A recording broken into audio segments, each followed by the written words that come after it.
Good evening, everyone.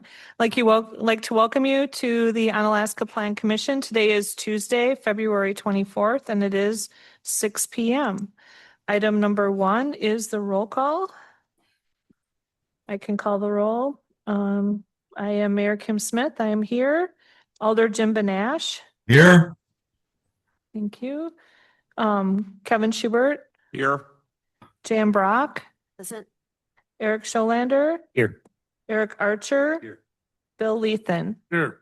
We are all in attendance this evening. Thank you for that. Item number 2 is consideration and action on the minutes from the previous meeting. Make a motion to approve the minutes from the previous meeting. I'll second. We have a motion by Eric Archer. It's been seconded by Bill Lethan to approve the minutes from the previous meeting. Is there any discussion? I'm not seeing or hearing any. All in favor, please say aye. Aye. Any opposed, say no. The minutes are unanimously approved. Item 3 is public input. This is an opportunity for members of the public to address the Plan Commission this evening. We do have multiple public hearings on the agenda, which people will also be able to speak on that topic. This is intended for general public input, but you can talk about anything. If you choose to do so, please begin by stating your name and your address and limit your comments to 3 minutes per individual. Would anyone like to speak under general public input this evening?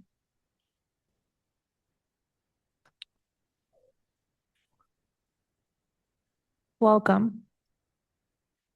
Hi. Hi. Hi, I'm Roxanne Malum and I live at 6737 Hilltop Drive, which is the second house from the end of the street. This is regarding the new addition that's going in over there. I've lived here since 1999 and I have enjoyed living in the township and the neighborhood. We have a quiet, single-family neighborhood, and we've been fortunate to have a buffer zone between our Heritage Hills addition and the Abbey Road complexes there.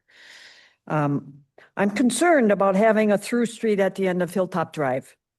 Per the plans, it appears that our street will be accessible to the 6 huge Abbeyland apartments or Abbey Road apartment complexes that we can now see from our homes. We have a very narrow street that's only 24 feet wide, no sidewalks, no room for sidewalks.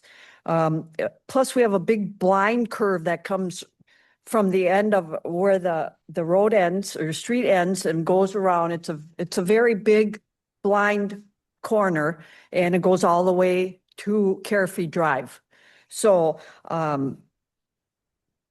with children and pets and adults walking and riding bikes on the street, more traffic would be dangerous to all our residents. And yes, so I'd like to please keep Hilltop Drive a dead-end street to keep our neighbors safe and to keep our little hometown charm in our old neighborhood. I'm also happy to see that all the lots are low density, the way it appears. As having any more apartment complexes would change the whole complexity of the little neighborhood feeling that we have there. Thank you. Thank you, ma'am.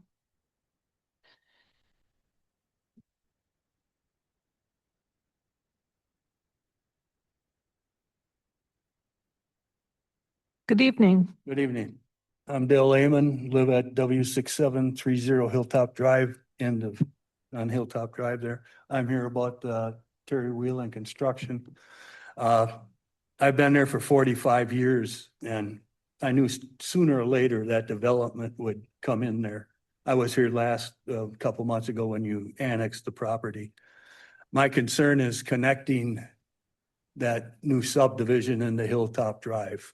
I mean, the road isn't big and we got moms with strollers and little kids on bicycles. And I don't think it's going to be a safe situation. And if you watch now, you got first graders, second graders walking down the street to meet the school bus and stuff. And connecting more traffic into there is not a safe situation. So I think, yeah, I mean, I've seen 3 different maps, but the ones I've seen connected to Hilltop Drive. And I don't think it's a very good scenario to connect all them new properties with an exit to Hilltop, on Hilltop, because something's going to happen. And I would appreciate it if it didn't connect. Thank you. Thank you, sir.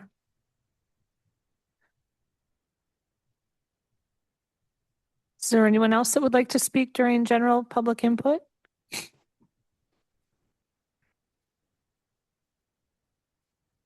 Welcome. Hi, I'm Mike Plodna. I live on Hilltop Drive, and I've been a resident of that neighborhood since 1986. I recall in 2000 when the Mason property was annexed to the city of Onalaska, and at those meetings, someone stood up. I seem to recall it was somebody from the township, and they stated that the streets in that area, Heritage Hills Edition, would not handle additional traffic. And as I see this current proposal for this newly annexed area, there are some streets that are connected to the old portion. The old portion, as Roxanne stated, Hilltop Drive is only 24 feet wide. And as I understand, most streets in the township are only 24 feet wide. Hilltop Drive has no curbing, no storm sewers, no sidewalks, and is a bit windy. If there is a group gathering in that area, family gathering or something like that, and people are parking alongside that road, we're down to about a one-lane street. The streets in City of Onalaska are with curb and gutter and sidewalks measure 36 feet. So you have a change area from your new subdivision that is going to be developed, which will probably have city-approved street widths, which are 36 feet. And then if you couple in and tie into Hilltop Drive, that's only 24 feet. So we're going to have an issue there, a bottleneck or something. Hilltop Drive drains that whole subdivision, and currently it's over 40 houses and a couple businesses. So we've already got quite a bit of traffic flow on that street leading out to the highway. This subdivision, Hilltop Drive, that is the only exit we have is onto the highway, Highway 35. So I would highly recommend that you do not connect to Hilltop Drive on the east side. I also have questions for the builder as far as regards to lots number 109, 110, and 116. One of those lots is in the far southeastern portion of this new subdivision, and it's huge. It's at a cul-de-sac. So is this going to be a multifamily site for an apartment or something other than single family? I guess I'd like to hear some input on that from the builder. Those are really my only two issues at the moment. So thank you very much. Thank you, sir.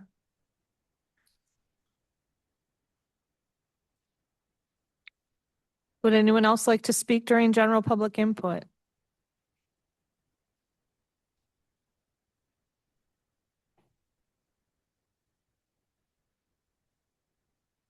Welcome. Thank you. My name is Scott Shumway. I live at W6805 Sugar Lane, which is the first cul-de-sac behind the new development.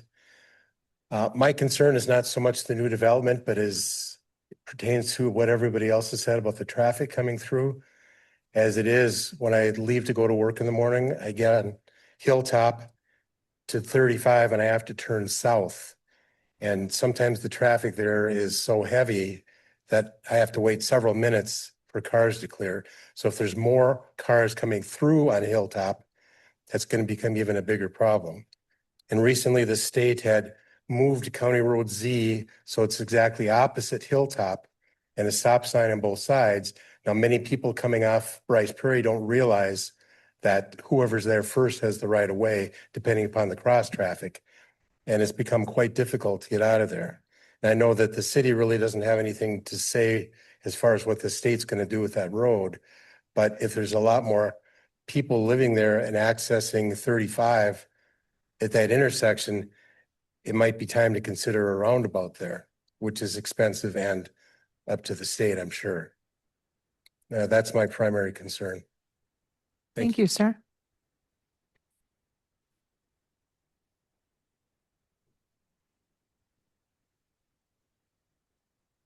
Okay, would anyone else like to speak during public input?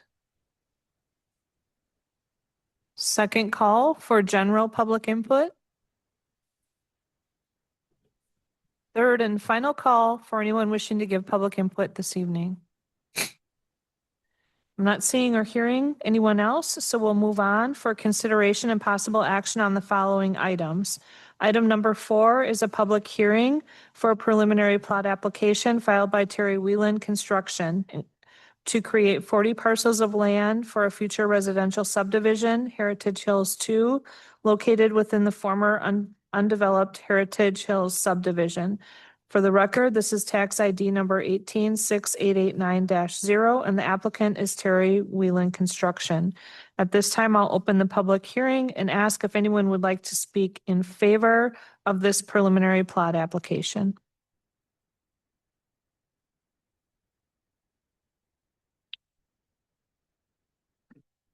Welcome. Welcome. Terry Wyland, 2221 Abbey Road, Onalaska. I'm the developer of the project that we're talking about. I'd just like to state, yes, I am totally in favor of this project and that I will be here to answer questions from the board, or after the meeting is over with, I'll hang around in the hallway if the individuals with some questions, I can help them out and try and answer what their concerns are. Thank you. Thank you, sir. We appreciate that. Okay, the public hearing continues. Anyone else wishing to speak in favor of the preliminary plot application? Second call for those wishing to speak in favor. Third and final call for anyone wishing to speak in favor of the preliminary plot application. That portion of the public hearing is closed, and now we'll now ask if anyone would like to speak against the preliminary plot application.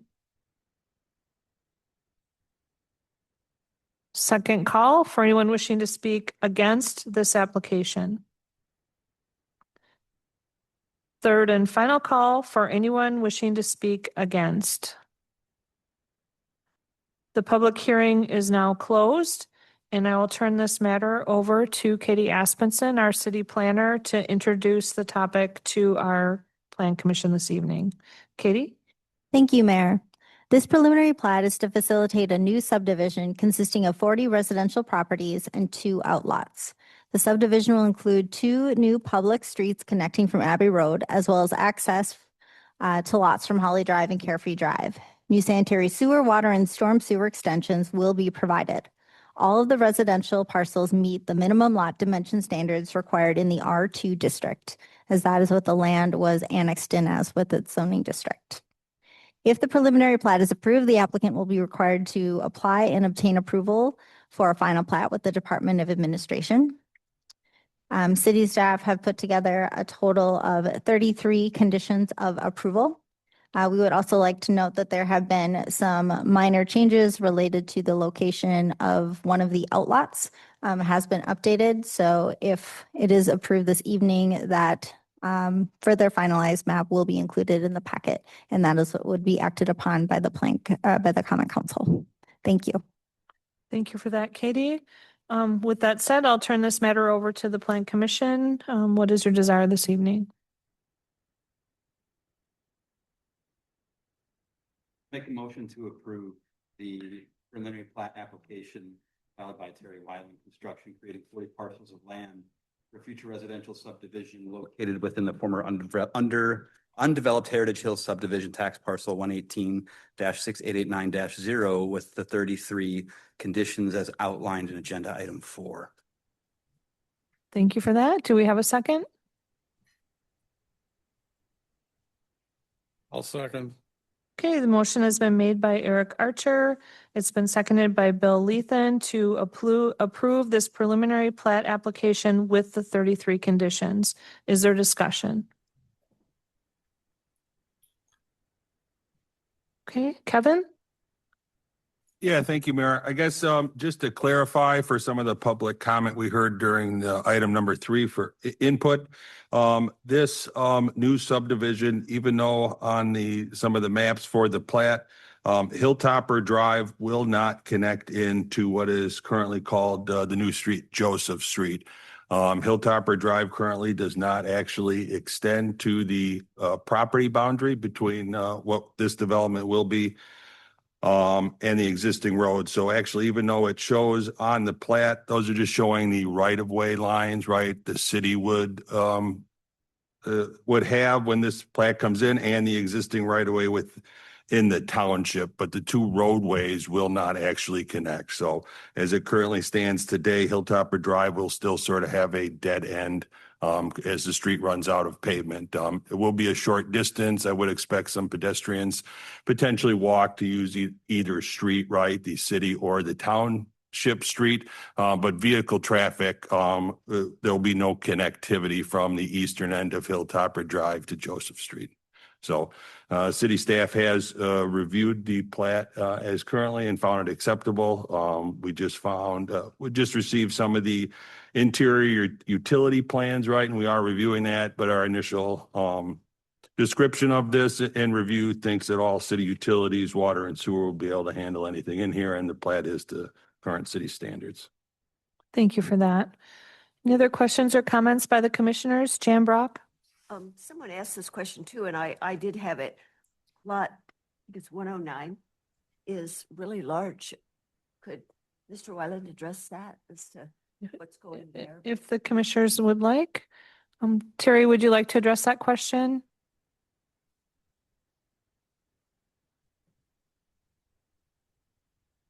The question is regarding the specific lot 108. It's the southern lot on the east side, correct? Correct. 109, sorry about that. Yeah, I have future plans of doing some sort of PUD project on there. And it will be multifamily, but I would say it'd probably be limited to 4 units, maybe 3 of them in there, something like that is my intention down the road. And at that point, I would have to file for a PUD and go through that process. Okay, thank you. Appreciate that. Any other discussion by the commissioners? Eric Strohlander? Just for clarification, then Hilltop Drive will remain a dead end? Yes, it is currently, Eric. Yeah, right. When this gets built, there will be no connectivity between the two streets. They will be in close proximity. You know, there'll be, I don't know off the top of my head, 50 or 60 feet of grass between them, but they will not connect. Okay. Katie Aspenson, did you want to add something? Just related to what Mr. Wyland had noted, if there is to be anything other than a single or 2 family proposed for it, in addition to the PUD, if that's what he attempted to request, there would have to be a rezoning process. So there would be public hearings specific to any one that would come forward, and there'd be neighbor notification prior to any application of that sort. Thank you for that. Okay, any remaining questions or discussion? Jan, did you have another question? Go ahead, Jan Brock. Now that particular lot is still zoned R2. It's zoned R2 currently. And if you wanted to build something larger on there, you'd have to. When it annexed, And a PUD. it annexed in as a R2. Okay, Jim Benash, I want to make sure I give you an opportunity to speak. I know it's hard sometimes when you're virtual. Did you want to say anything or ask a question? Oh, I think they've all been answered. Okay, thank you.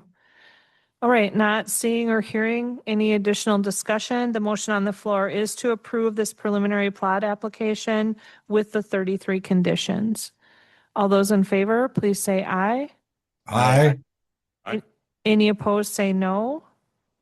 Motion carries unanimously. Thank you for that good discussion and answering those questions for the people.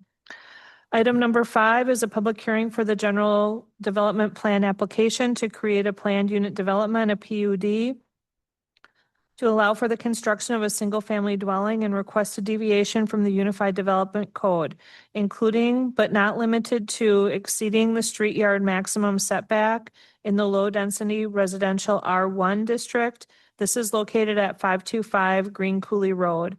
For the record, the tax parcel ID number is 18675-101, and the applicant is Jones Construction on behalf of A. William Stark Trust. With that being entered, I will open the public hearing for this general development plan application and ask for anyone wishing to speak in favor.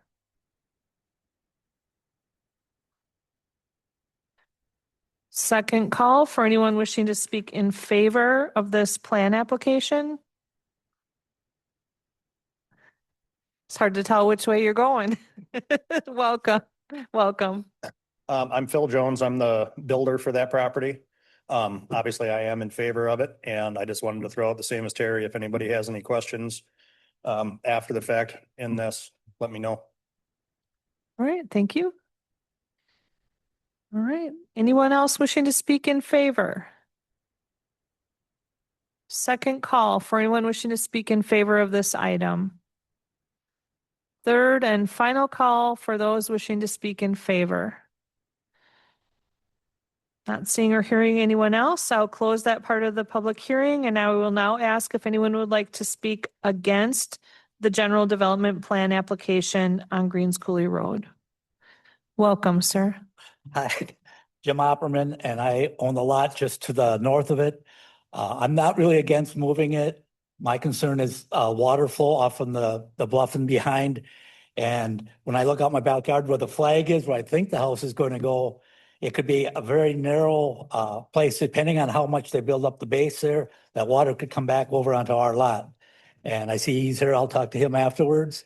But I'm not really against where they put it. It's just drainage more than anything.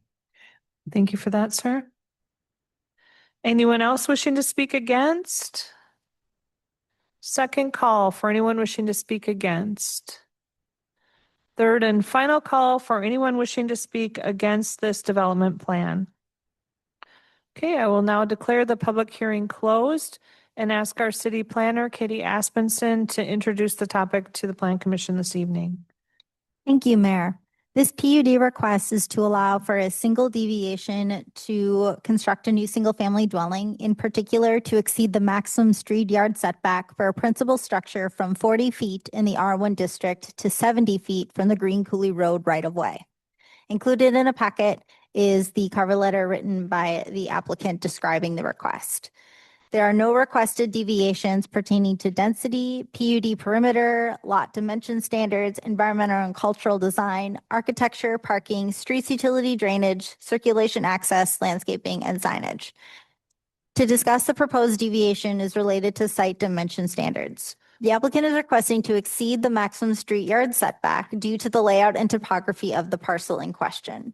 The applicant states that placing the dwelling within the 40-foot maximum street yard setback would disrupt natural drainage of the surrounding area and potentially create unstable soils. Rear and side yard setbacks are in excess of the minimum requirements with this district. City staff are in support of the request due to the unique property layout and topography. Locating the house in excess of the street yard maximum will also preserve existing trees and site vegetation that's located on steeper slopes south of the property. Adjacent parcels with similar slopes and drainage patterns with existing single-family dwellings were developed with increased street yard setbacks, creating a consistent development pattern along Green Coulee Road. City staff have put together a total of 9 conditions of approval for this development. Thank you. Thank you for that. Okay, at this time, I'll introduce this item to the Plan Commission. What would you like to do with this item?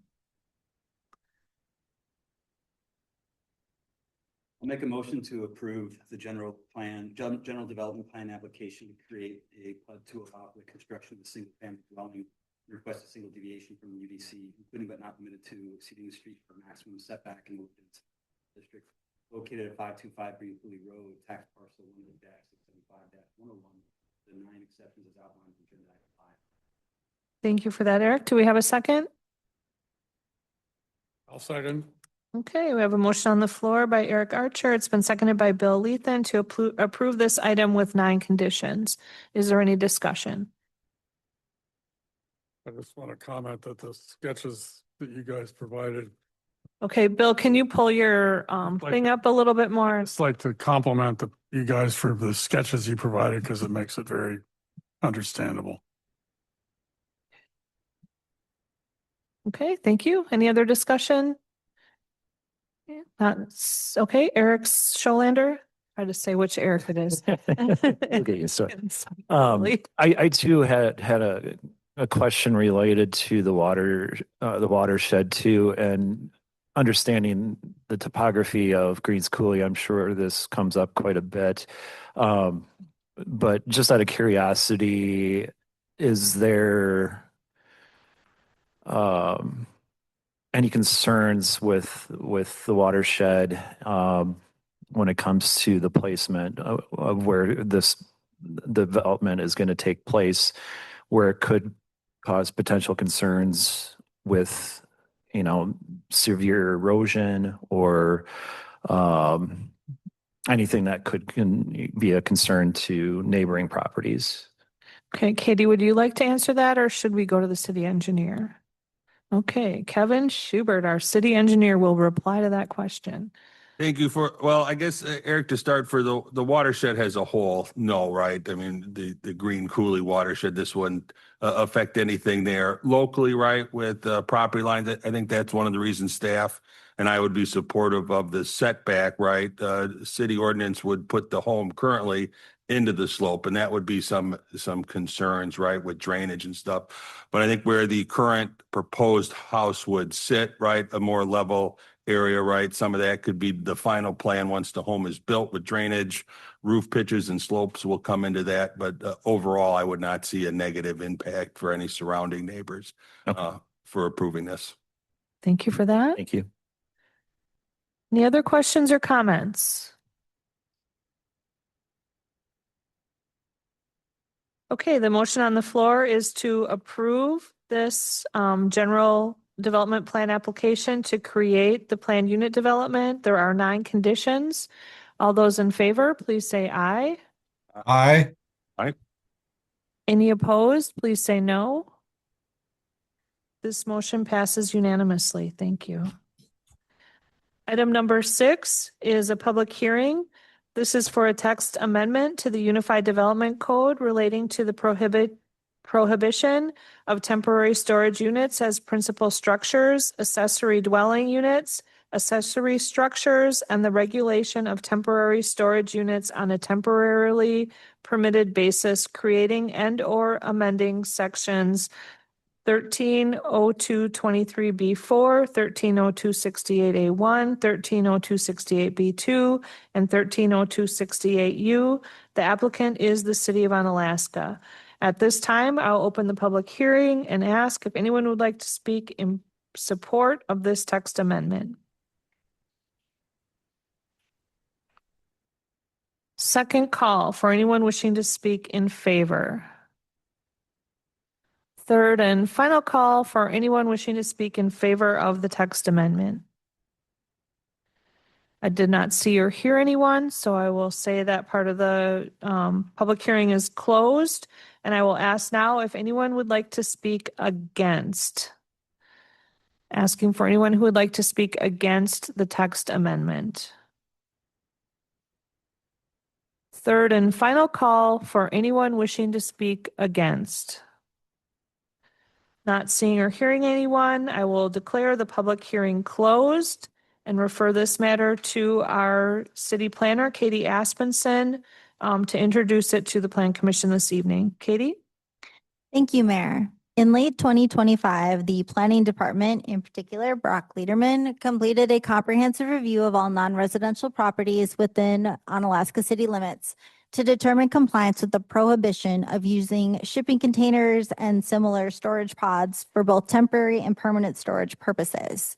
In 2026, the Planning Department began enforcing to have all shipping containers and pods removed from properties. As part of the enforcement process, city staff sought to improve clarity in our Unified Development Code to explicitly govern the use of such containers in the city. There are a variety of ordinances, and we can go through them one by one, that are before you this evening regarding the topic of storage containers. The first is the temporary storage units as a permitted accessory use with standards. Today, we are not allowed to use temporary storage containers unless your building is currently under construction. At that point, you're allowed to use them for the duration of the construction project, and then they move. Over the last couple of years, city staff have been working primarily with retailers that have requested and intend to use these on a more temporary basis. So as we've never allowed them before, that is the crux of the ordinance before you today. So what we are proposing are to allow this to occur on a very strict basis, where you would have to obtain a permit for each storage container. You would be allowed to have them up to a 6-week time period. If you wanted to go beyond that 6 week, you would have to reapply, pay the fee again, and you would be allowed a second 6 week, which would essentially allow you to use these containers a total of 3 months within a calendar year. Or if you bled into the next year, we would work with you accordingly, for example, for the holiday season. We also note with the permit requirements, the placement where they can be located on a property, the maintenance, and that allows the city to do inspections, what is allowed to be stored, what is not allowed to be stored, things that are flammable, hazardous materials. We don't want that to be stored in these types of containers. This use would require 2 ordinance amendments, one creating a use in the accessory uses table and the other regulations that are spelled out before you. They would be taking over section 13.02.68U. The second ordinances before you is related to accessory dwelling units. So this is essentially prohibiting the use of temporary storage units from being lived in as an accessory dwelling unit, which does need to be permitted through the city, or in the construction of an accessory dwelling unit, which should be found in section 13.02.68.A.1.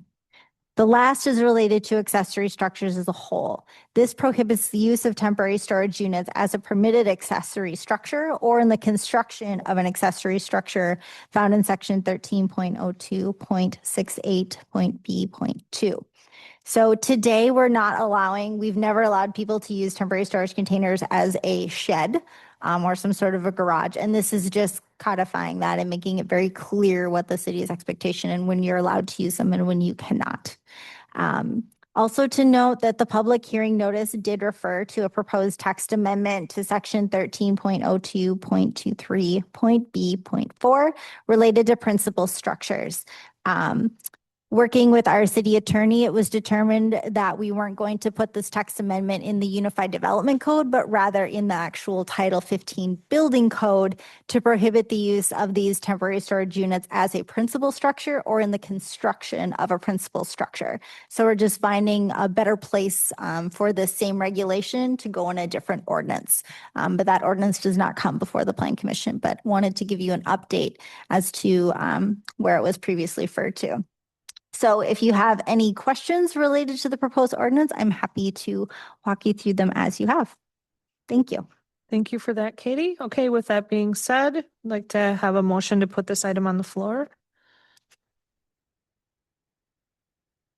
I'll make a motion to approve the text amendments to the Unified Development Code related to the prohibition of temporary storage units as principal structures, accessory dwellings, accessory structures, and the regulation of temporary storage units on a temporary permitted basis, creating and or amending sections 13.02.23.B.4, 13.02.68.8.1, 13.02.68.B.2, and 13.02.68.U. Okay, thank you for that. We have a motion on the floor. Is there a second? I'll second. Okay, motion has been made by Eric Scholander. It's been seconded by Eric Archer to approve this text amendment to the Unified Development Code. Is there any questions or comments on this item? Jan? I called on Jan, so come back to Eric. Just a question, Katie. You said they could apply, they have to have a permit for the 6 weeks. Jan, can you pull your thing up? Just like Bill, you got to get it closer. They could apply and then better. Yep, it's better. Okay, and then they could make another application, basically the same thing, for an additional 6 weeks. Yes. They can only do that once in any calendar year? Yes. Okay, and then what about the next calendar year? Say if they did it in, October, November, could they do it again in January? Yes, but then they would be using up their time in the next calendar year. So for example, like if you think back to school, right? So if our major retailers and they want to use it for a 6-week part in August, then they use it for 6 weeks and then they have to go away. If they decide, oh, we're going to do it for holiday season, then they can come back in Thanksgiving and do another 6-week stint. And then that would close out the end of, for us, 2026. But then in 2027, say they want to do a President's Day sale and they want to bring them back, they have to come back. But it's within a calendar year that you get your 2 6-week allotments. Could be contiguous or not. Yes. Okay, thank you. Just So Thank you. ours, Okay, I think we're going to go over here to Eric Archer next. Just a couple. You'll be after that. As I understand, we're not granting a new authority so much as we're codifying an existing limitation. Is that correct? For the most part. So we're not any new authority not related to accessory dwelling units or accessory structures, but this is creating new rules to allow temporary storage units only for short-term storage as being permitted by the city. Historically, this has never occurred. So any storage unit that did show up that was not tied to a construction project was not allowed to be there, and they just did it anyways. Yeah, I appreciate the work to do this. Thank you. Enforcement mechanisms. So the driver will be the issuance of the application and then 60 days. What's the mechanism on the other end? Is it a 60 days hit on the watch? So we're going to check. Is it complaint driven? How do we follow that up on the back end of the permit issuance? So anytime someone does apply for that permit, it goes into our new system, BSNA. And as part of that, we tie out how long they're allowed to have it there. And if you go and inspect, and if it's still there beyond that date, then we begin enforcement. Okay, so I'm tracking that city driven then for enforcement. Yes. Thank you. Okay, thank you. Back to you, Bill. Bill Ethan. so my question was, so actually so far, this has never actually come up yet, but we anticipating it possibility? Well, We have had people do it Oh, historically. okay. And this is an opportunity for the city to regulate in a manner that'll be safer for the public, and also in balance that the city is okay with. Okay, thank you. Okay, any other questions or comments? Everyone's good? All right, the motion on the floor is to approve this change to the text amendment regarding temporary storage. All those in favor, please say aye. Aye. Aye. Any opposed, say no. Motion is approved unanimously. Thank you. Item number 7 is a public hearing for a text amendment to the Unified Development Code to create section 13026.8V related to temporary tent, canopy, carport, or similar membrane material structures. The applicant is the City of Onalaska. At this time, I'm going to open the public hearing and ask for people wishing to speak in favor of this text amendment. Clear the room. Second call for anyone wishing to speak in favor. Third and final call for anyone wishing to speak in favor of this text amendment. That part of the public hearing is now closed, and I'll ask if anyone would like to speak against the text amendment. Second call for anyone wishing to speak against. Third and final call for anyone wishing to speak against this text amendment regarding temporary membrane structures. Okay, I'll now declare the public hearing closed and ask Katie Aspenson to introduce the topic to the Plan Commission this evening. Thank you, Mayor. With the proposed to text amendments in agenda item number 6, staff reviewed our accessory uses section related to temporary tents, canopies, carport, or similar membrane structures. It is currently section 13.02.68U, and now with the addition, provided the Common Council approves it of the shipping containers, it will become 68V instead of U. The proposed amendment before you clarifies which zoning districts are allowed to have these structures, and it updates the use in the accessory uses table of section 13.02.22-2. Again, it has been renumbered accordingly, provided both ordinances pass through the Plan Commission and Common Council. It primarily adds clarity related to single family or two family dwellings within these specified districts, as well as allowing in the B1, B2, and public and semi-public districts. So those are the two changes before you this evening. Thank you. Thank you for that. With that said, I'll turn it over to the Plan Commission, and if we could have a motion on the floor to start the discussion, that would be great. Make a motion to approve the text amendment to the Unified Development Code, creating section 13.02.68-V as in Victor, related to the temporary tent, canopy, carport, or similar membrane material structures as outlined in agenda item 7. Thank you for that motion to approve. Is there a second? Second. Motion on the floor by Eric Archer. It's been seconded by Bill Lethan to approve the text amendment. Any discussion? Mayor? Eric Archer? Katie, why 180 days instead of 120 or 90? 180 days ties to the building code for what is considered a temporary versus a permanent structure. If it has been up for an excess of 180 days, which is 6 months, it is considered permanent and it needs to be permitted. Okay, thank you. Okay, Jan Brock. These, there's one of these on Main Street, Main and 16th, and they're supposed to be in the rear yard, right? What happens on a corner lot? I just want to make sure they can, because this one looks like it sits in front of the house. So corner properties can be confusing. Sometimes, depending on how the setback goes, you're required to give two 25-foot street yard setbacks. So that could be both of the corners. But depending on how they put the house in, it's possible that one of those 25 is actually greater than 25. If it's 30, it can be considered their rear yard. So it doubles as both. So every property needs to have a street yard, a rear yard, and your side yards. So we work with individuals on a one-on-one basis for every property, and we review them accordingly to make sure that people are putting things in correct spaces. And if they're not, they usually get a letter from us informing them that they need to move it accordingly. Thank you for that. Any other questions or comments? Okay, I'm not seeing or hearing any. The motion on the floor is to approve this text amendment. If you are in favor, please say aye. Aye. If you are opposed, say no. This motion passes unanimously. Thank you for that.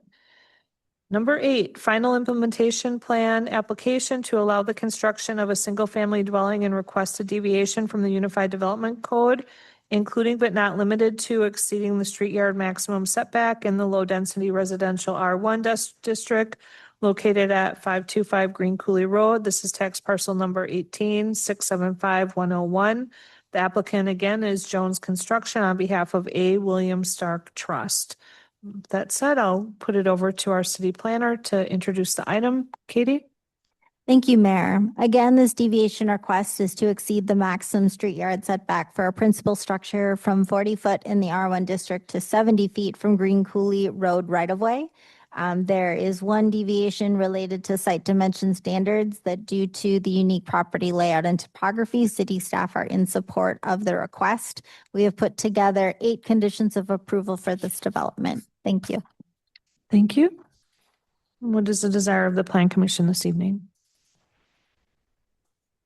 I'll make a motion to approve the application allowing for the construction of a single-family dwelling and request a deviation from the Unified Development Code, including but not limited to exceeding the street yard maximum setback in the low-density residential district located at 525 Green Coulee Road, tax parcel 18-675-101, with the 8 conditions as outlined in agenda item 8. Thank you. I'll second. Thank you for that. We have a motion on the floor by Eric Archer. It's been seconded by Eric Scholander to approve the final implementation plan with the 8 conditions. Is there any discussion? Seeing or hearing any discussion, the motion on the floor is to approve this final implementation plan with the 8 conditions. All those in favor, please say aye. Aye. Anyone opposed, say no.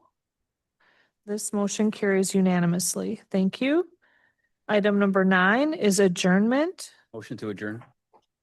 Okay, a motion on the floor by Eric Archer. Is there a second? Second. Seconded by Bill Lethan. All those in favor, please say aye. Aye. Aye. We are adjourned. The time is 6:45.